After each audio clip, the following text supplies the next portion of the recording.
Hi అండి. Morning అయితే సేమియా ఉప్మా అయితే చేశాననమాట. అప్పటికప్పుడు బేగా రెడీ అయిపోయేది. ఓన్లీ ఉప్మాలే కదండీ! రవ్వ ఉప్మా, దొడ్డి రవ్వ ఉప్మా, ఇలా గోధుమ రవ్వ ఉప్మా, లేకపోతే సేమియా ఉప్మా. ఇడ్లీ, దోస అంటే కొంచెం టైం పడుతుంది. ఉప్మా అయితే 5 నిమిషాల్లో ఫినిష్ అయిపోతుంది. ఉప్మా అయితే చేశాననమాట మార్నింగు. తర్వాతయితే నేను పెరుగు తోడుపెట్టానండి. దాంట్లో మీగడైతే తీసుకున్నాను. నెయ్యి అయితే కాద్దామని దాన్నయితే కొంచెం కొంచెంగా తీసి దాచిపెట్టాననమాట మీగడని. ఒక 10 రోజులైతే అయిందనమాట.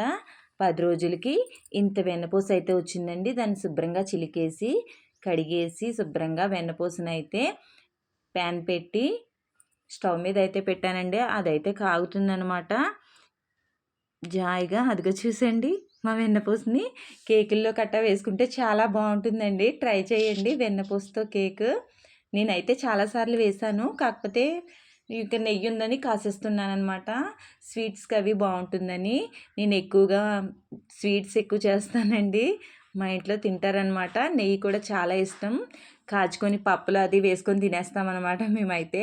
కొంచెం పప్పు వండినా నెయ్యి వేసుకొని తినేస్తాం. కొంచెం పొళ్ళు అవి చేసినా నెయ్యి వేసుకొని తినేస్తాం అనమాట. అంత ఇష్టం నెయ్యి అంటే.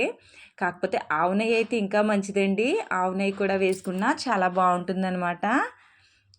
ఇదైతే గేదె నెయ్యి అండి. స్వచ్ఛమైందనమాట. నేనైతే ఇలా వడకపెట్టేసాను అనమాట. నెయ్యి అయితే ఫినిష్ అయిపోయింది. చూడండి ఎంత బాగుందో. స్మెల్ అయితే ఎంత బాగుందంటే అబ్బా అలా తినేయాలనిపించేస్తుంది అనమాట. నెయ్యిని చూస్తుంటే అంత బాగుందనమాట నెయ్యి. కేక్ లాగా అంత స్మూత్గా ఉందనమాట నెయ్యి అయితే. పూస పూసగా చాలా అంటే చాలా బాగుందండి. నెయ్యి అయితే అలా చూస్తుంటే తినేయాలనిపించేస్తుంది. అంత బాగుంది. మధ్యాహ్నం భోజనం అయితే మష్రూమ్స్ కర్రీ అలా ఫినిష్ చేశాను. Like, share, subscribe.